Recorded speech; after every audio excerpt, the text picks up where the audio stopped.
se trouve en Meuse profonde, dans un lieu très atypique où il se passe des choses étranges. Alors la question qu'on se pose, c'est est-ce que les objets sont capables de nous renvoyer l'énergie spectrale de l'ancien propriétaire? Peut-être qu'il y a des objets dans cette bâtisse qui vivent encore. Les objets ont-ils une mémoire? Sont-ils capables de nous renvoyer une énergie spectrale?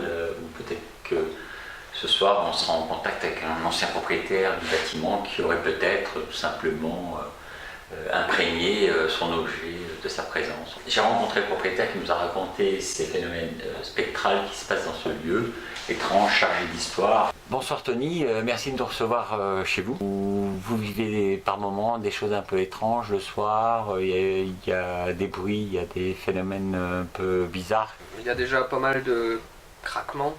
Bruit de bois qui craque, parfois des bruits de pas sur le plancher au-dessus de l'endroit où je dors.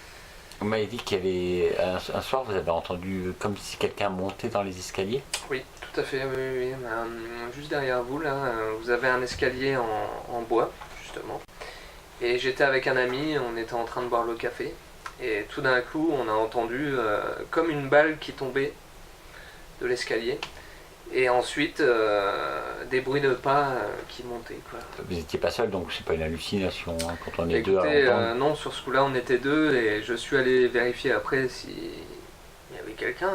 Peut-être voilà, une personne qui était entrée par effraction. Un cambrioleur ou... Voilà, mais il n'y avait rien de tout ça, donc bon, on s'est posé beaucoup de questions depuis ce jour-là. Est-ce que ça arrivait qu'il y a des objets qui changent de place? Parfois, oui, ça m'arrive de mettre un objet et de le retrouver à l'autre bout du magasin, mais peut-être c'est peut-être les clients qui déplacent les objets. Bien sûr, les objets, oui. Ou peut-être pas. Vous m'avez raconté une anecdote par rapport à un aide de lumière Oui. argenté, Alors étrange. ça, oui. C'était dans donc la maison que mon papa a construit lui-même. J'étais dans la chambre, comme plusieurs soirs où je dors là-haut, quoi. Et je me suis senti comme paralysé. Je sentais qu'il y avait une présence à côté de moi, mais j'arrivais pas à l'expliquer. Quand j'ouvrais les yeux, je voyais rien. Mais j'entendais cette respiration un peu allaitante et qui n'était pas humaine, respirer à côté de moi comme ça. Pour vous, c'était pas humain? Non, c'était pas humain, non. C'était vraiment une respiration assez rauque et irrégulière. Donc, et le fait de pas vraiment, de plus avoir cette sensation de temps, quoi, de perdre toute notion de temps.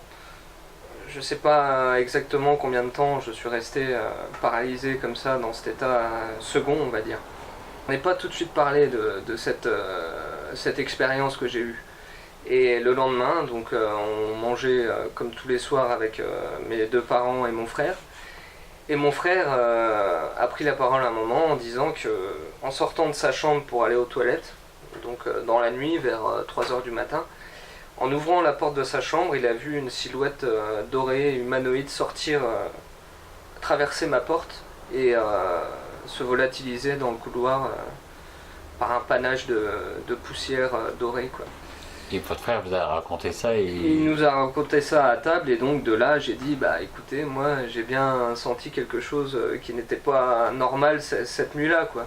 J'essaye de pas prendre peur parce qu'après plus j'angoisse et pire c'est, quoi. Donc j'essaye de me dire que dans tous les cas ces entités, si elles sont là, ne sont pas malveillantes, comme s'ils faisaient un signe.